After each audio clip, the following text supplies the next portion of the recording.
Hello लोगोफोर, आरोबाव आं दिनै नोंथांमोननि गेजेराव मोनसे गोदान भिडिअनि आपडेट लानानै फैलायबाय। नोंथांमोना थाम्बनेइलाव नुनानैनो मिथिखादों जानो हागौ आं मा भिडिअनि आपडेट लानानै फैदों।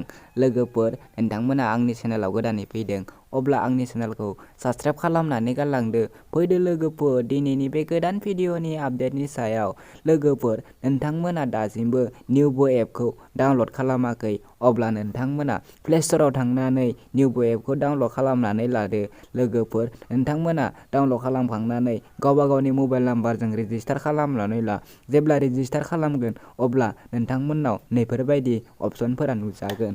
लोगोफोर, नोंथांमोना स्क्रिनाव नुनाय हाग्रामायाव जिनाहारि नैबे गोदान भिडिअआ लोगोफोर, बे भिडिअआ थाबैनो रिलिज जानो थांगासिनो। बे भिडिअखौ बिथांमोना निउबो एपआव आपल'ड खालामगोन।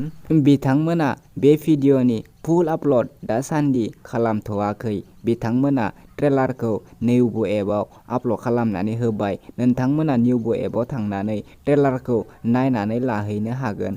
लोगोसे नोंथांमोना नैबे निउबो एपआव जेब्ला बे भिडिअखौ बिथांमोना फुल आपल'ड खालामगोन, अब्ला नोंथांमोना बे भिडिअखौ नायनो थाखाय फैसा पे खालामनांगौ जायो। कन्टिनिउ 3 डेजसिम नुयो।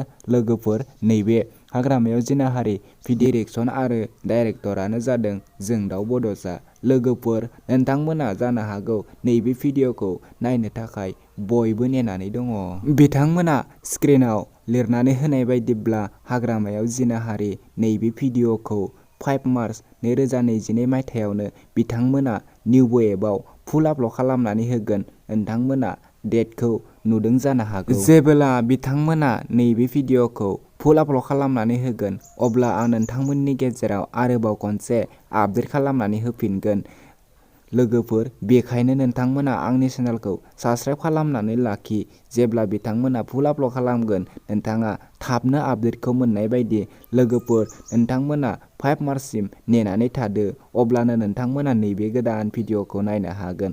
लोगोफोर, नैबे भिडिअआ कामिं सम जानानै दङ। बिदिब्ला लोगोफोर, दिनैनि नैबे गोदान भिडिअनि गुसुं आपडेटआ बेखिनियानोसै। चेनेलखौ साबस्क्राइब खालामनानै गालांदो।